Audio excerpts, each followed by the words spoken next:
Hola, para realizar esta actividad de creación de un foro en su aula de práctica, veremos solo algunos parámetros de configuración.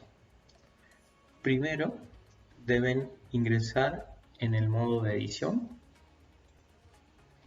y luego nos posicionamos en la sección que deban trabajar. Por ejemplo, en la sección 1.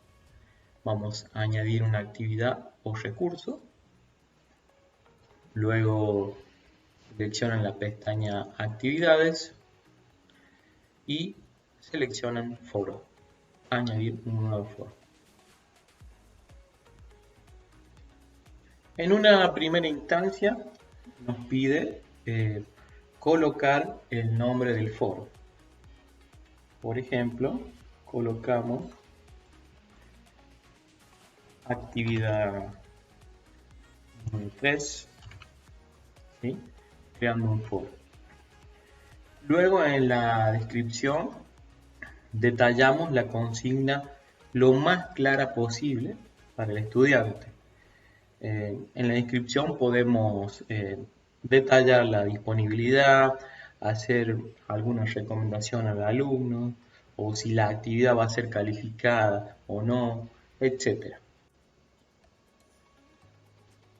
Luego tenemos el tipo de foro, que uno le hace clic en la pestaña, nos muestra foro para uso general, foro donde cada persona plantea un tema, debate sencillo, foro estándar que aparece en formato de blog y foro de preguntas y respuestas.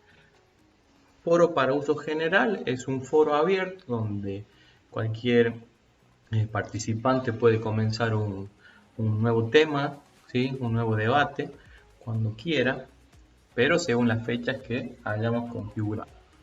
Después tenemos el foro en el que cada persona plantea un tema, este tipo de foro en donde cada participante tiene la oportunidad de iniciar una nueva conversación sobre un tema de elección, ¿sí? Cada tema o discusión es como un hilo independiente donde otras personas pueden unirse a participar y responder. Después tenemos foro de debate sencillo. Es como un lugar donde se puede discutir un tema en profundidad. Aquí los estudiantes pueden expresar sus opiniones y argumentar a favor o en contra de un tema específico.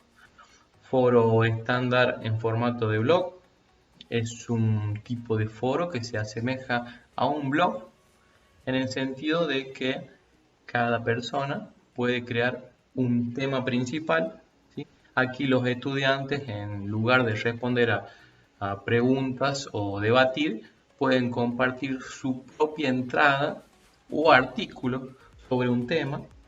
Es como si estuvieras escribiendo en tu propio blog, pero dentro del foro. Y después tenemos el foro de preguntas y respuestas, que este tipo de foros simplemente se plantean preguntas y otras personas responden. Este foro es ideal para obtener una respuesta clara y específica de las dudas o para ayudar a otros compartiendo su conocimiento. Bueno, y estos son los distintos tipos de foros que nos aparece, que vamos a seleccionarlo según la utilización que le vayamos a dar. Luego tenemos la sección disponibilidad, que aquí podemos configurar las fechas, la fecha de entrega, la fecha límite, la fecha de entrega, como nos dice el apunte que tenemos, muestra la fecha de finalización del foro. Aunque esta fecha es mostrada en el calendario, se puede seguir publicando en él, ¿sí? La activamos, vamos a poder seguir publicando después de esta fecha. Pero la fecha límite, si la habilitamos,